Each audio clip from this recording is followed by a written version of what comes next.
وَإِذْ قَالَ مُوسَى لِفَتَاهُ لَا أَبْرَحُ حَتَّى أَبْلُغَ مَجْمَعَ الْبَحْرَيْنِ أَوْ أَمْضِيَ حُقُبًا۔ ذرا ان کو وہ قصہ سناؤ جو موسیٰ کو پیش آیا تھا جبکہ موسیٰ نے اپنے خادم سے کہا تھا کہ میں اپنا سفر ختم نہ کروں گا جب تک کہ دونوں دریاؤں کے سنگم پر نہ پہنچ جاؤں، ورنہ میں ایک زمانہ دراز تک چلتا ہی رہوں گا۔ اس مرحلے پر یہ قصہ سنانے سے مقصود کفار اور مومنین دونوں کو ایک اہم حقیقت پر متنبہ کرنا ہے،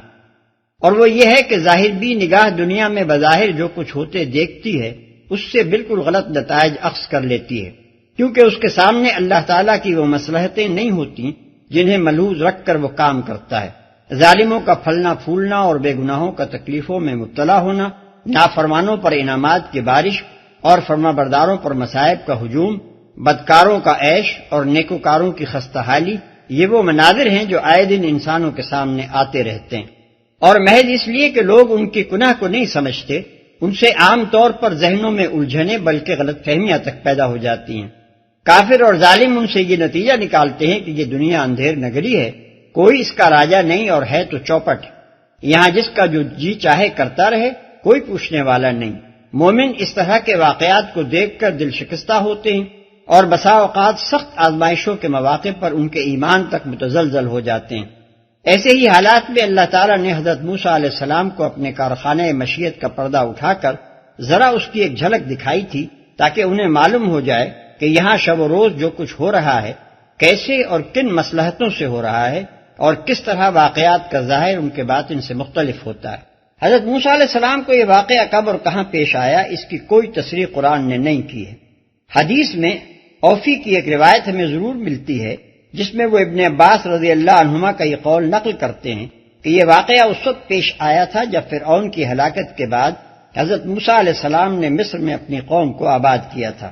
لیکن ابن عباس رضی اللہ عنہما سے جو قوی تر روایات بخاری اور دوسری کتب حدیث میں منقول ہیں وہ اس بیان کی تائید نہیں کرتی، اور نہ کسی دوسرے ذریعے سے ہی یہ ثابت ہوتا ہے کہ فرعون کی ہلاکت کے بعد حضرت موسیٰ علیہ السلام کبھی مصر میں رہے تھے، بلکہ قرآن اس کی تصریح کرتا ہے کہ مصر سے خروج کے بعد ان کا سارا زمانہ سینا اور طیہ میں گزرا،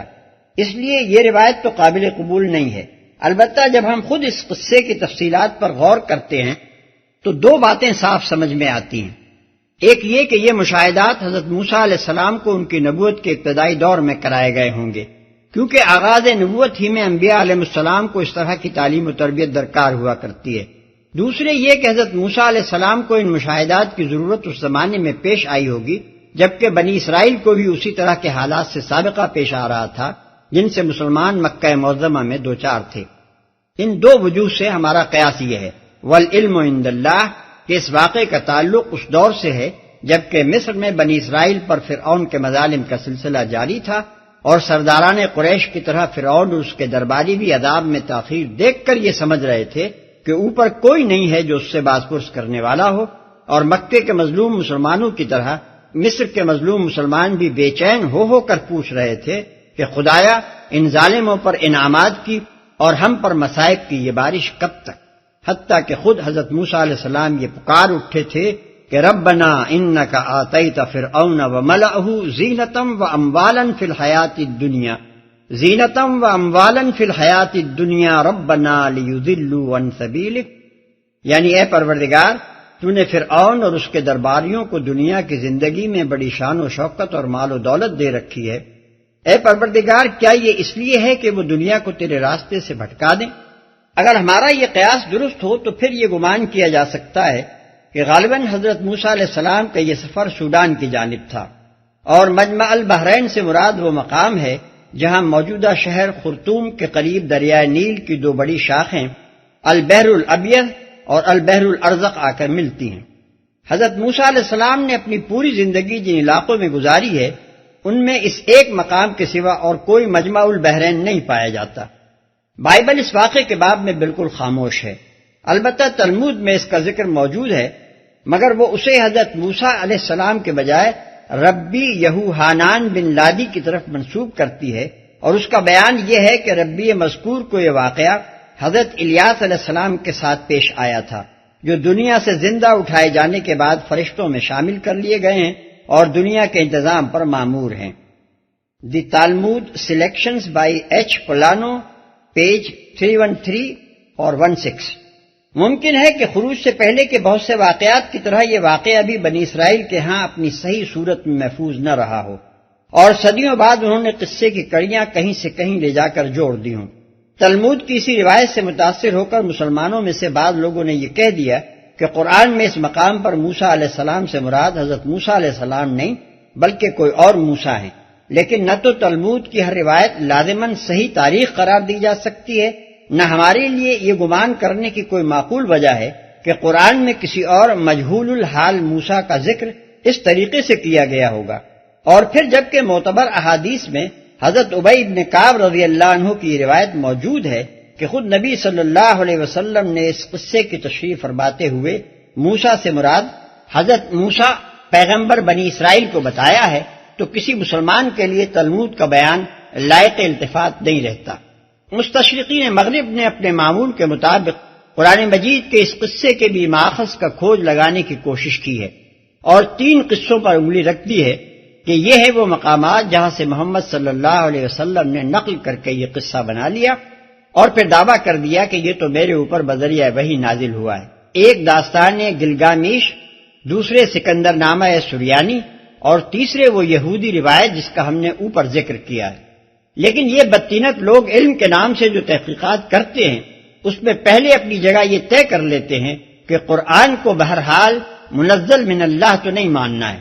اب کہیں نہ کہیں سے اس امر کا ثبوت بہم پہنچانا ضروری ہے کہ جو کچھ محمد صلی اللہ علیہ وسلم نے اس میں پیش کیا ہے یہ فلاں فلاں مقامات سے چرائے ہوئے مضامین اور معلومات ہیں۔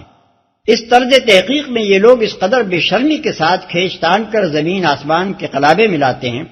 کہ بے اختیار گھن آنے لگتی ہے، اور آدمی کو مجبوراً کہنا پڑتا ہے کہ اگر اسی کا نام علمی تحقیق ہے تو لعنت ہے اس علم پر اور اس تحقیق پر۔ ان کی اس متعصبانہ افطرا پردازی کا پردہ بالکل چاک ہو جائے اگر کوئی طالب علم ان سے صرف 4 باتوں کا جواب طلب کرے۔ اول یہ کہ آپ کے پاس وہ کیا دلیل ہے جس کی بنا پر آپ 2-4 قدیم کتابوں میں قرآن کے کسی بیان سے ملتا جلتا مضمون پا کر یہ دعویٰ کر دیتے ہیں کہ قرآن کا بیان لازماً انہی کتابوں سے ماخوذ ہے۔ دوسرے یہ کہ مختلف زبانوں کی جتنی کتابیں آپ لوگوں نے قرآن مجید کے قصوں اور دوسرے بیانات کی ماخذ قرار دی ہیں، اگر ان کی فہرست بنائی جائے تو اچھے خاصے کتب خانے کی فہرست بن جائے۔ کیا ایسا کوئی کتب خانہ مکے میں اس وقت موجود تھا اور مختلف زبانوں کے مترجمین بیٹھے ہوئے محمد صلی اللہ علیہ وسلم کے لیے مواد فراہم کر رہے تھے؟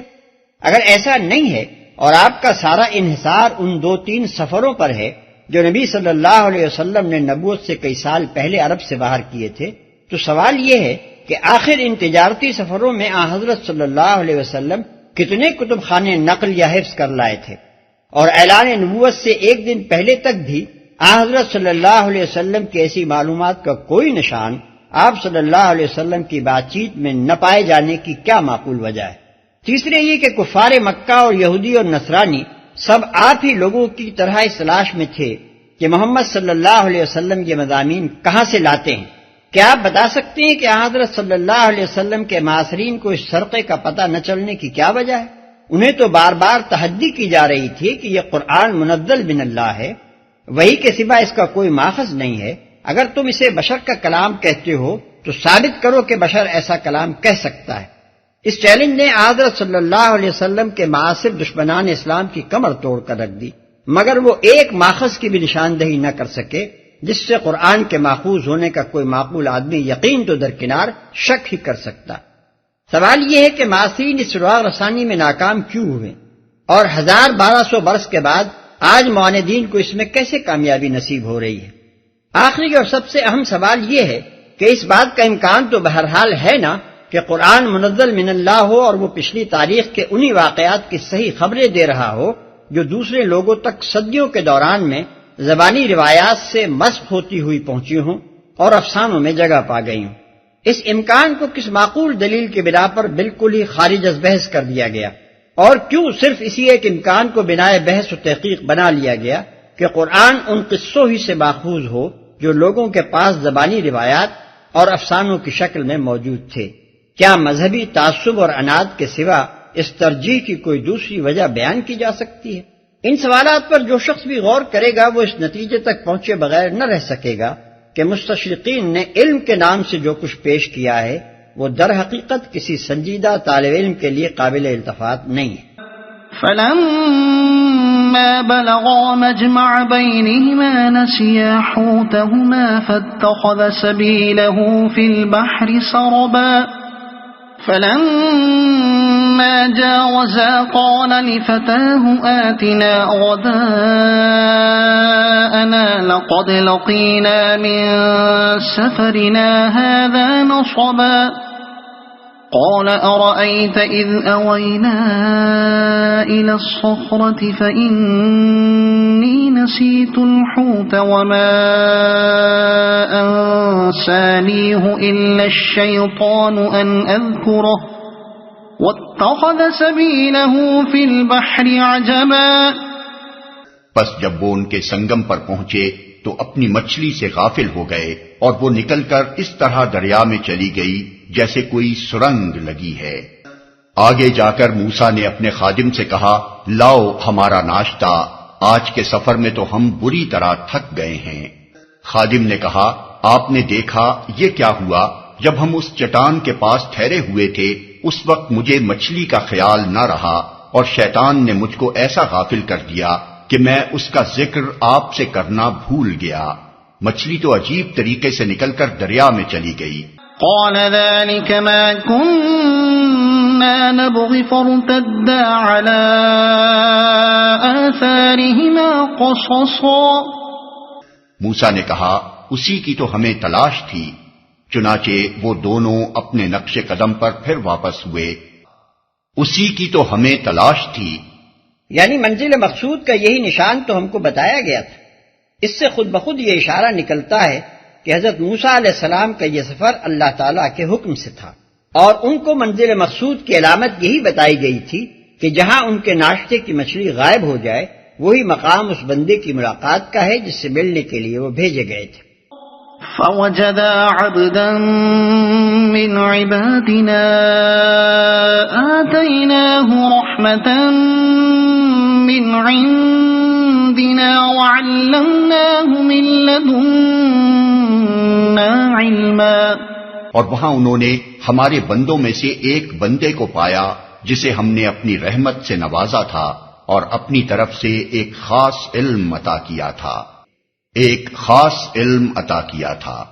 اس بندے کا نام تمام معتبر احادیث میں خضر بتایا گیا ہے، اس لیے ان لوگوں کے اقوال کسی التفات کے مستحق نہیں ہیں جو اسرائیلی روایات سے متاثر ہو کر حضرت الیاس علیہ السلام کی طرف اس قصے کو منسوب کرتے ہیں۔